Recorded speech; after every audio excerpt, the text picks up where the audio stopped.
પણ મારો અંત સમય આવે તો ઠાકોરજી તમારી સામે ઊભા રહેજો, મારા ઉપર આટલી દયા કરજો. ભગવાન પાસે ભગવાનનું દર્શન માંગવું. જ્યારે કોઈ પણ મંદિરમાં જાવ ને ત્યારે પરમાત્મા પાસે બે હાથ જોડીને પહેલું વહેલું માંગજો, ઠાકોરજી જેમ આજ તે તમારી સામે મને ઊભો રાખ્યો છે ને, આવી જ રીતે વારે વારે મને તમારી સામે ઊભો રાખજો, અને મારો અંતિમ સમય આવે ત્યારે તમે મારી સામે ઊભા રહેજો, તમે મારી સામે આવજો. મારો અંત સમય જ્યારે આવે પ્રભુ, તમે રહેજો આ નયનોની સામે પ્રભુ. ભરતજી મહારાજ હરણ બન્યા, પણ એ જન્મની અંદર એને જ્ઞાન હતું કે મારી આ દશા શું કામ થઈ, એટલે હરણના જન્મમાં પણ એને ભગવાનનું ભજન કરતા કરતા હરણનો દેહ છોડ્યો, અને બીજો જન્મ એનો અંગીરા ગોત્રના બ્રાહ્મણને ત્યાં થયો. એ જન્મમાં પણ જ્ઞાન રહ્યું કે મારો આ જન્મ શું કામ થયો છે, અને એ જન્મમાં એને બોલવાનું જ બંધ કરી દીધું, કશું બોલવું જ નથી. હરિમાંથી હરિણ થયું તો આ થયું ને, બોલવું જ નથી, એટલે પોતે બોલવાનું બંધ કર્યું. ગાયત્રી મંત્ર પણ ન બોલ્યા એને જ્યારે યજ્ઞોપવિત સંસ્કાર આપ્યા હતા ત્યારે. મા બાપ મૃત્યુ પામ્યા, અને એમાં સાવકા ભાઈની હારે રહેવાનો વારો આવ્યો. સાવકા ભાઈને ખબર પડી કે આ તો ભણવામાં ધ્યાન ન દેતો, એટલે એને વાડીઓનું ધ્યાન રાખવા માટે મોકલા ખેતરે. તો ખેતરમાં કોઈ પશુ પક્ષીને ઉડાડે નહીં, પશુ પક્ષીઓને ઉડાડે નહીં.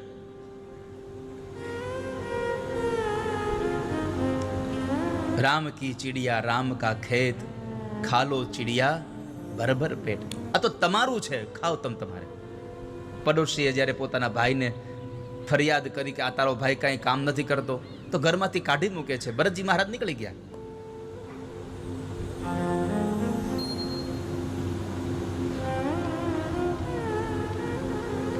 અને પોતાની મસ્તીમાં ચાલ્યા જાય છે.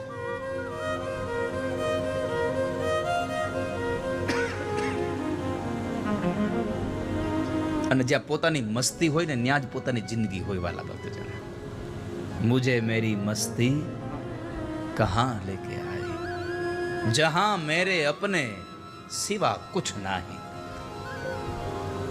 अपने સિવાનો અર્થ એટલે કે હું જ છું એમ નહીં હો. અપનેનો અર્થ છે ભગવાન સિવાય કશું નથી. આવી જ્યારે ભ્રાંતિ થઈ જાય ને ત્યારે તમને સર્વત્ર સુખની પ્રાપ્તિ થાય.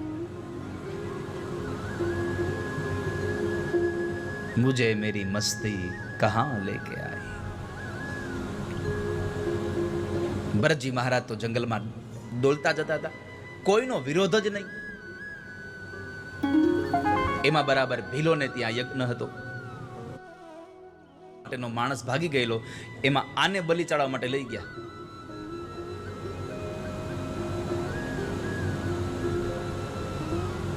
તોય નાનો પાડી. પણ જ્યારે બલિ ચડાવવા માટે થઈ અને એને મારવા તૈયાર થયા, મારાઓએ કીધું કે મસ્તક નીચે કર. ભરતજી મહારાજે મસ્તક નીચે કર્યું, પણ મારાઓના હાથમાં રહેલા ખડગના ડરથી નહીં, સામે માં ભદ્રકાળીની મૂર્તિ હતી, એને લઈને એને વંદન કર્યા. અને મારાઓ મારવા જાય ત્યાં ભદ્રકાળી માની મૂર્તિ ફાટે છે, અને એમાંથી માં સ્વયં જગદંબા પ્રગટ થયા, અને એ જગદંબાએ મારાઓને માર્યા અને ભરતને બચાવ્યા, ભરતનો ઉદ્ધાર કર્યો. ભરતે માં જગદંબાને દંડવત પ્રણામ કરીને કહે છે કે માં, આજ મને આ મારાઓ લઈ આવ્યા ન હોત તો હે જગદંબા મને તમારા દર્શન ન થયા હોત. ક્યારેક આપણું કોઈ ખરાબ કરે એમાં આપણું સારું થઈ જતું હોય. આ કથાઓના માધ્યમથી આપણા જીવનમાં આ ઉપદેશ લેવા જેવો છે કે ક્યારેક આપણું સારું પણ આવી રીતે થઈ જતું હોય.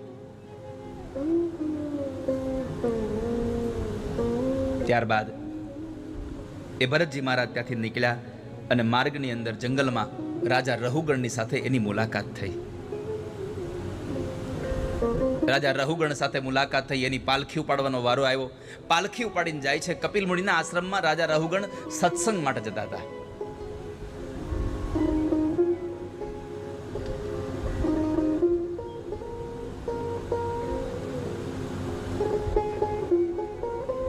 એમાં ભરતજી મહારાજ બરાબર ઓલા કીડા મકોડો નીકળ્યા ને તો કૂદકો માર્યો, અને આ તો રાજા કહેવાય. રાજાને માથામાં દંડ વાગ્યો, એટલે પાલખી ઉભી રખાવી, અને એલા 3 લોકોએ કીધું કે મહારાજ આવડો આ કૂદકા મારે છે.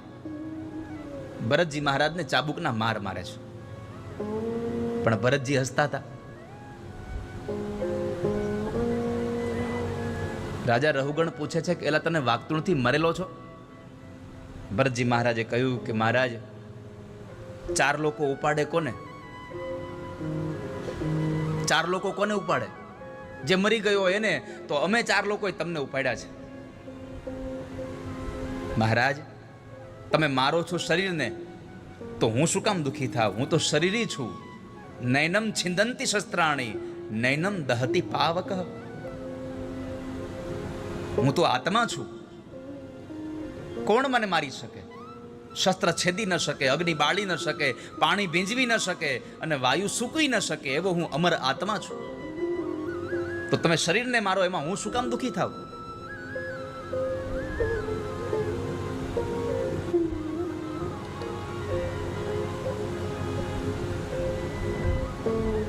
એમાં રાજા રહુગણે પૂછ્યું, તમે કોણ છો?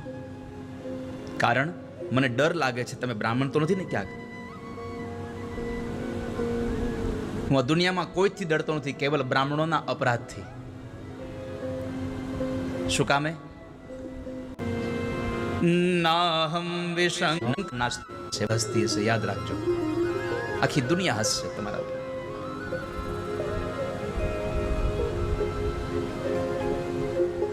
પણ જ્યાં સુધી આપણે નિંદા ન કરી ત્યાં સુધી મજા ન આવે. અમુક અમુકને નિંદા કરવાનો હને પાતું પીડ્યો હોય.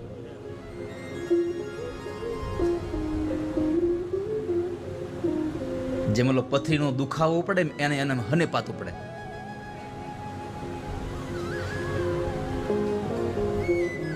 એ રહી ન હગે. આ શ્લોકને યાદ રાખજો વાલા વૈષ્ણવો. રાજા રહુગણ કહે છે, હું બ્રાહ્મણના અપરાધ સિવાય કોઈનાથી ડરતો નથી. નાહમ વિશંકે સુરરાજ વજ્રાન ન ત્રયક્ષુલાન ન યમસ્ય દંડાત.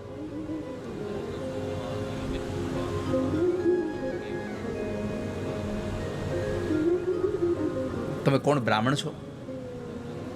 ભરતજી મહારાજે ઓળખાણ આપી કે ના રાજા, તમે ચક્રવર્તી રાજા ભરતને ઓળખો છો? હા, એના રાજ્યમાં તો અમે રહીએ છીએ. એ મૃત્યુ પામ્યા છે. એ તમારા માટે મૃત્યુ પામ્યા છે. હું એ જ છું. હું પણ તમારી જેમ ભજન કરવા ગયેલો રાજા, પણ મારે હરિમાંથી હરિણ થયું અને આજે 2 જન્મ બીજા લેવા પડ્યા. હું તમને કહું છું કે તમે કપિલ મુનિના આશ્રમમાં જાઓ છો ને, તો સારું જ્ઞાન લેજો, સારી વાતોને યાદ કરજો, તમારું જીવન સુધરે એવા વિચારોને તમારા જીવનમાં એપ્લાય કરજો. તમારી જાતને તૈયાર કરજો. બાકી તમારી જાત તૈયાર નહીં હોય, બરણી બગડેલી હશે તો દૂધ ગમે તેટલું નાખશો એ બગડી જ જશે.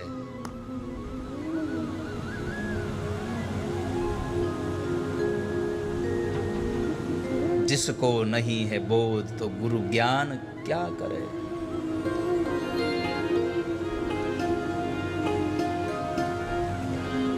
जिसको તો છે જ્ઞાન. અમારે એક અમારી ભાષામાં કહેવાય બોધ પાઠ આપ્યો. હેમલ, આપણને ગુરુજી બોધ પાઠ આપતા બહુ. ઘણી વખત બોધ પાઠ મળે. કોઈને જાહેરમાં મળે, કોઈને એકાંતમાં મળે, પણ મળે તો ખરો જ.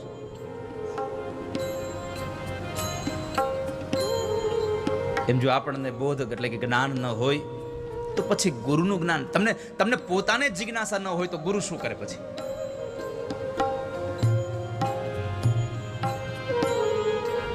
નિજ રૂપ કો જાના નહીં તો એ પુરાણ ક્યાં કરે? તમે તમારા રૂપને જાણવાના પ્રયત્નો નથી કરતા, તમારી અંદરમાં શું પડ્યું છે તમે એને જાણવાના પ્રયત્નો નથી કરતા, તો પછી પુરાણમાં બેસો તો પુરાણ કંઈક તમારું કંઈ ભલું નહીં કરી દે.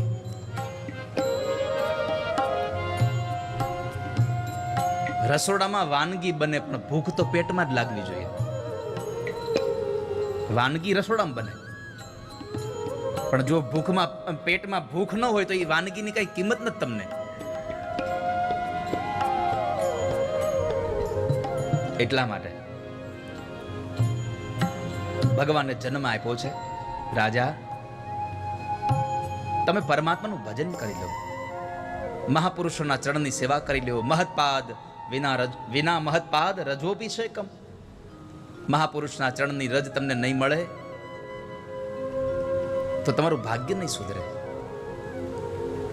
માટે તમે માની લો, ભગવાનને ભજી લો, ઈશ્વરને ભજી લો. રાજા રહુગણને આટલો સુંદર ઉપદેશ આપી અને જડભરતજી મહારાજ પણ આ રાજા રહુગણ કોણ હતું? એ કોણ હતા?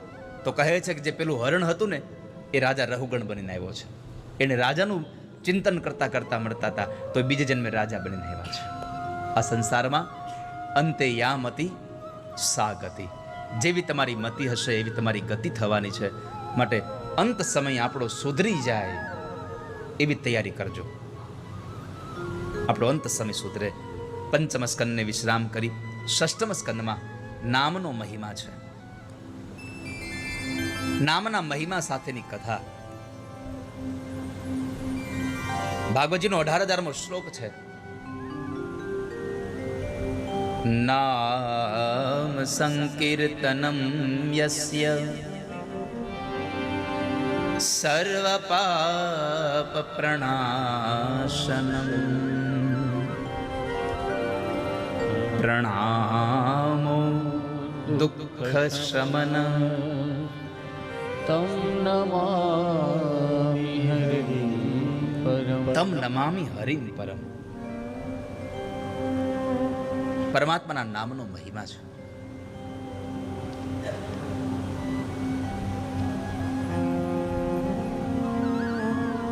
અજામિલ નામનો એક બ્રાહ્મણ પરીક્ષિત મહારાજે કહ્યું, બાબજી કોઈ નામથી તરી ગયો? કોઈ નામ લીધો હોય ને કોઈ છૂટી ગયો ખરો છે ને?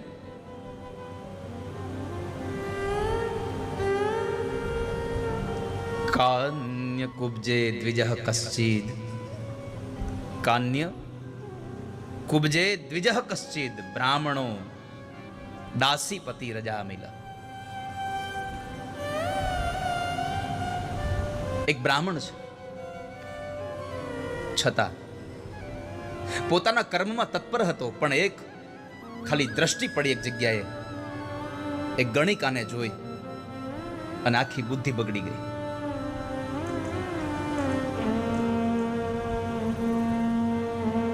આખી બુદ્ધિ બદલાઈ ગઈ.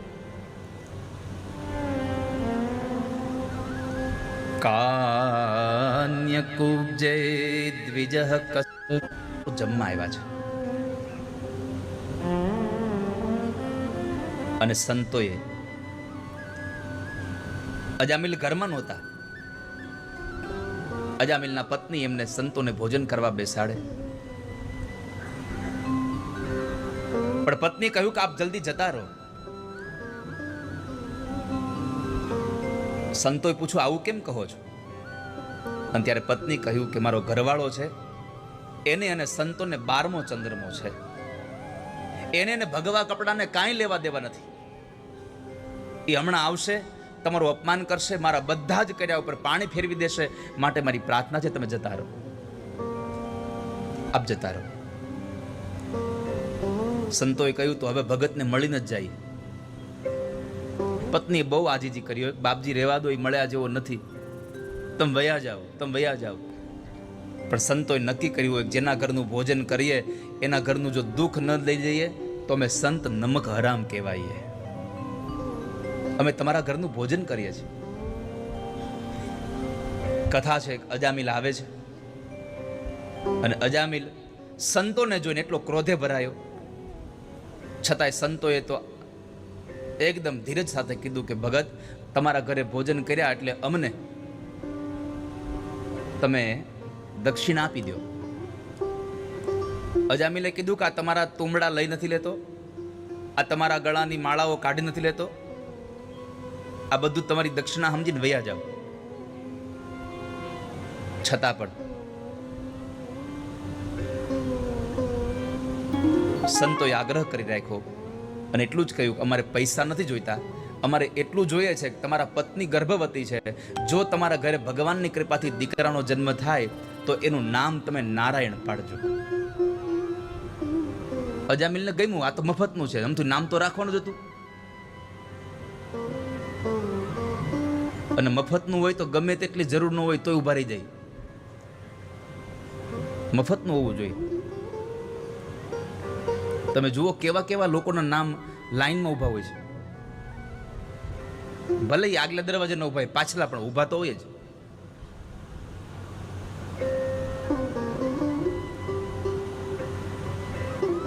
તો અજામિલે કહ્યું કે કાંઈ વાંધો નહીં, રાખી દેશું.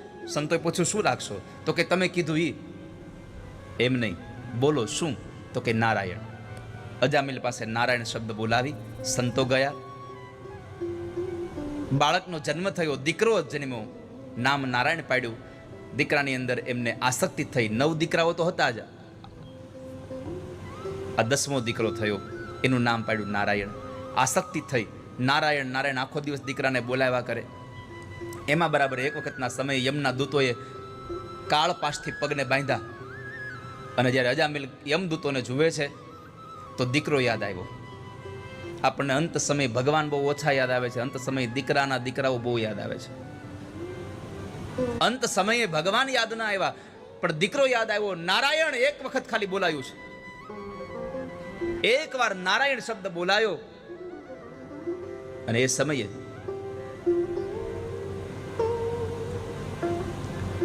આંગણામાં રમતો દીકરો ન આવ્યો, પણ ભગવાન નારાયણે પોતાના પાર્ષદો મોકલ્યા, જાઓ અજામિલને છોડાઈ આવો.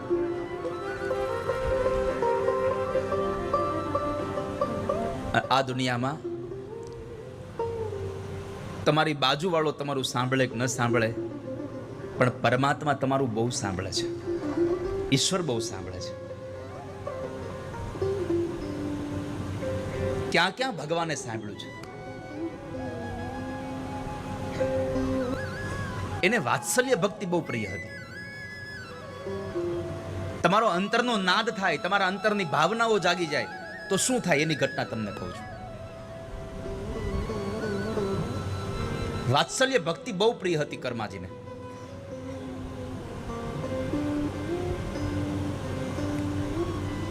ભગવાનને રોજ હવારમાં વહેલા ઉઠે, નાયા ધોયા વગરના ખીચડી બનાવી નાખે.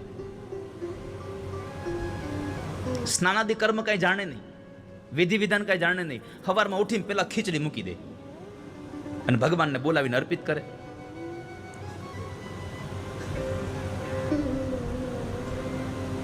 અને પ્રેમને વશ મારો ભગવાન રાજી થાય.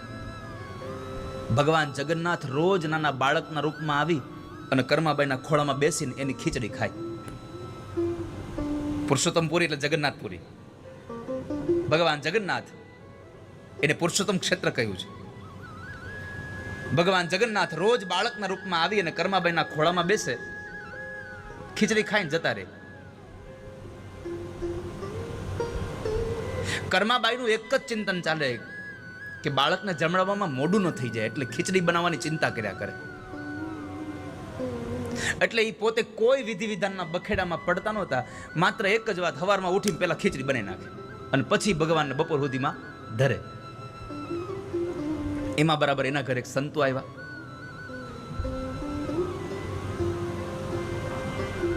જોયું કર્માબાઈ સ્નાન કર્યા વગરના ખીચડી બનાવે છે અને ભગવાનને ભોગ લગાડે છે.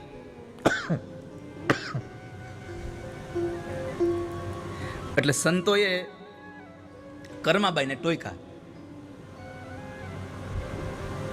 કે તમે સ્નાન આદિ કર્મ કર્યા વગર તમે આમ ખીચડી બનાવો સારું ન લાગે. સ્નાન કર્યું પછી બધું વિધિ વિધાન કરીને પછી ખીચડી બનાવો. સંતોએ કહ્યું એટલે માન્યું.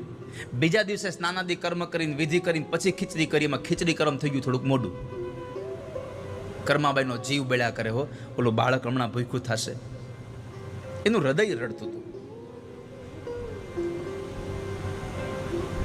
કે મારો ભગવાન આજે બેચેન થઈ ગયો છે ભૂખમાં. મનથી શ્યામ સુંદરને ખીચડી ખવડાવી અને એ જ દિવસે બરાબર બન્યું એવું કે અહીંયા મોડું થયું અને જગન્નાથ ભગવાનના મંદિરમાં અનેક પ્રકારના પકવાન બનાવી ઘીથી લચપચતા પકવાન બનાવી અને ભગવાનને ભોગ ધર્યો. અને ત્યાં પૂજારી પણ ભગવાનના એટલા બધા વાત્સલ્ય પ્રિય હતા કે ભગવાનને અવાજ કર્યો, હે પ્રભુ તમે આવો જમવા. ભગવાન આવીને જ્યાં જમવા બેઠા, પરમાત્મા જમવા બેઠા, અને એમાં પૂજારીએ જોયું ભગવાનના મોઢે ખીચડી ચોટી હતી. ભગવાનના મોઢે ખીચડી ચોટી હતી. પૂજારીએ વિચાર્યું કે મેં થાળમાં ક્યાંય ખીચડી મૂકી નથી, આને ખીચડી લાગી ક્યાં થયા?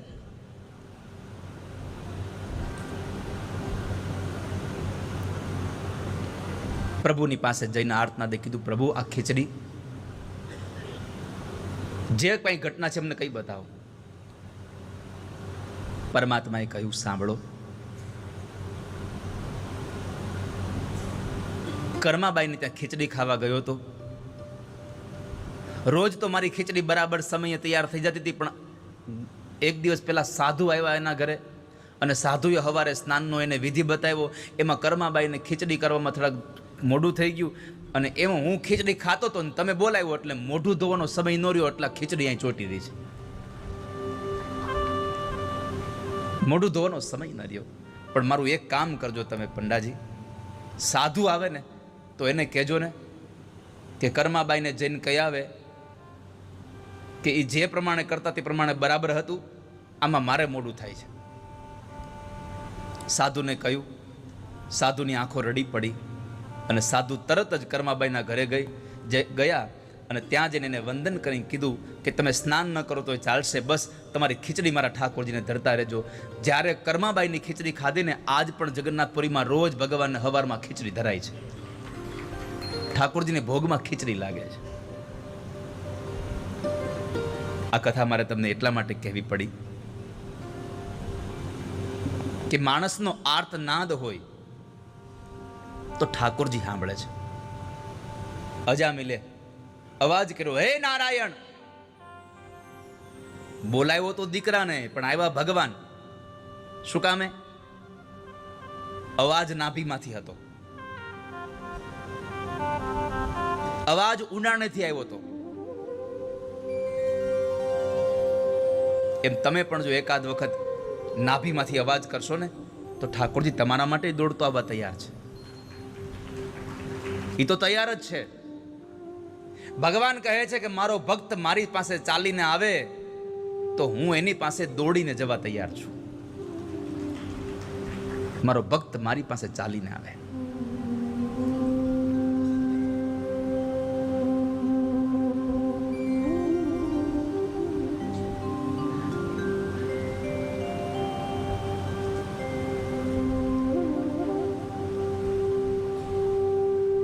પરમાત્માના પાર્ષદો આવ્યા, અજામિલને છોડાવે છે. યમના દૂતોને કહ્યું કે મને છોડી દો, પણ શું કામ એને છોડી? આને ક્યાં કોઈ એવું કામ કર્યું છે? આને તમારા ભગવાનને ક્યાં યાદ કર્યા? અરે હમણાં યાદ કર્યા. એ તો એના દીકરાને યાદ કર્યા. ભગવાનના પાર્ષદોએ કીધું યમના દૂતોને, એના દીકરાને બોલાવ્યો કે ગમે ને બોલાવ્યો, નામ નારાયણ હતું ને, હા તો બસ નામ लिया उन सब लिया सभी शास्त्र का भेद. જવા દો, અમને છોડી દો તમે. પાર્ષદોનો અને એમના દૂતોનો સંવાદ સાંભળી અને અજામિલની આંખમાંથી અશ્રુની ધારા વહી ગઈ કે પેલા સંતોએ મારા પર કૃપા કરી, મારા દીકરાનું નામ નારાયણ પડાવ્યું તો આજ મને નર્કમાં જતો રોકી લીધો છે. આજ મને નામનો મહિમા બહુ છે. રામચરિત માનસની કથા છે. કેટલા માટે ભગવાનને યાદ કરજો વાલા વૈષ્ણવો, પ્રભુને યાદ કરજો. પ્રભુને યાદ કરી જેણે જેણે પરમાત્માના નામનો મહિમા ગાયો છે એના ઉદ્ધાર થયા છે. પછી તો ભાગવતમાં વૃત્રાસુરની ચતુશ્લોકી આપી છે, ધ્યાન પ્રકરણની કથા આપી છે. નારાયણ કવચ અને વૃત્રાસુરની કથા એટલે કે 4 શ્લોકો, ધર્મ અર્થ કામ અને મોક્ષ. આ 4 શ્લોકોથી ભગવાનને પ્રાપ્ત કરવાની વાત. ધર્મ કર, મેં આગળના દિવસોમાં તમને વાત બતાવી દીધી છે એટલે આજે પુનરાવર્તન નહીં કરું.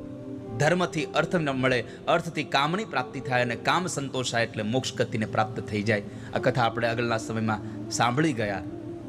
પણ પરમાત્મા પાસે માગીએ ધર્મ શરણાગતિ. ધર્મ કયો સાચો? તો કે શરણાગતિ જેવો કોઈ બીજો ધર્મ નથી, ભક્તિ જેવું બીજું કોઈ ધન નથી, પરમાત્માના દર્શનની લાલચ જેવી કોઈ કામના નથી, અને મોક્ષ તો આપણે જોતો જ નથી. હરિના જન તો મુક્તિ ન માગે. ભગવાનનો ભક્ત મુક્તિ ન માગે ક્યારે, કારણ એને તો નિત સેવા, નિત કીર્તન, ઓછવ નિરખવા નંદ કુમાર. રોજ ભગવાનને નિરખવાની જેની ઝંખના છે એને મોક્ષ જોતો જ નથી, અને જે ભગવાનને નિરખે છે એને મોક્ષ માગવો પડે, એને મુક્તિની ઈચ્છા જ ન રખાય. યસ્ય શ્રવણ માત્રેણ મુક્તિ કરતલે સ્થિતા. પદ્મ પુરાણ કહે છે, જે માણસ ભગવાનની કથાને સાંભળે, જે ભગવાનનું ભજન કરે, જે ભગવાનના દર્શન કરે, એના માટે તો મુક્તિ એના હાથની અંદર હોય છે. મુક્તિ કરતલે સ્થિતા, એના હાથમાં બંધાઈ ગયેલી હોય છે. અને જેની પાસે ભક્તિ છે એને મુક્તિ માગવી નહીં, કારણ કે ભક્તિની દાસી છે મુક્તિ. એટલે જ્યાં રાણી હોય ત્યાં દાસીઓ ભેગી જ હોય. માટે ક્યારે મુક્તિની અપેક્ષા ન રાખશો, કારણ કે ભગવાનનું ભજન કરે એને મુક્તિ તો આમ જ મળી જાય છે. તો પરમાત્માના ભજન થકી આપણને મોક્ષ ગતિ સુધી પહોંચાય એવી કથા ષષ્ઠમ સ્કંદ અને સપ્તમ સ્કંદ એટલે ભરોસો. દ્રઢઈન ચરણન કેરો ભરોસો, દ્રઢઈન ચરણન કેરો. દ્રઢઈન ચરણન, કોને ભરોસો હતો? પ્રહલાદને. હિરણ્યકશિપુ પોતાના સહોદર હિરણ્યાક્ષનું વેર લેવા માટે થઈને મંદરાચલ પર્વતમાં જઈ 100 વર્ષ તપશ્ચર્યા કરી અને બ્રહ્માને પ્રસન્ન કરી અને બ્રહ્મા પાસે વરદાન માંગ્યું કે રાત્રે ન મરવું, દિવસે ન મરવું, ઘરમાં નહીં, બહાર નહીં, આકાશમાં નહીં, ધરતીમાં નહીં, માણસથી નહીં, પશુથી નહીં, અસ્ત્રથી નહીં, શસ્ત્રથી નહીં, બ્રહ્માના સર્જનથી ન મરું એવું મને વરદાન આપો. બ્રહ્માએ કહ્યું તથાસ્તુ, મારા સર્જનથી ન મરો તો કાંઈ નહીં, પણ તમારે મરવું પડશે, વાત પાકું છે. જેને મારું સર્જન કર્યું છે એ તમને મારશે. આ સપ્તમ સ્કંદની કથા તમને ખબર છે પ્રહલાદ ચરિત્રની, પણ મારે તમને આમાંથી નીકળતું ખાલી નવનીત આપી દેવું છે, કારણ કે મારે તમને 3 વાગે પાછા ગોકુળ પધારવાના છે. કેટલાને તો ઘડિયાળ બંધ થઈ ગઈ છે.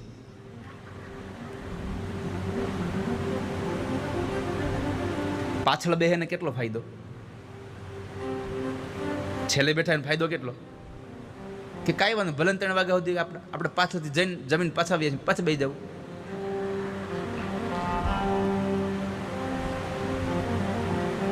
તમે જમી આવો, તમે જમી આવો.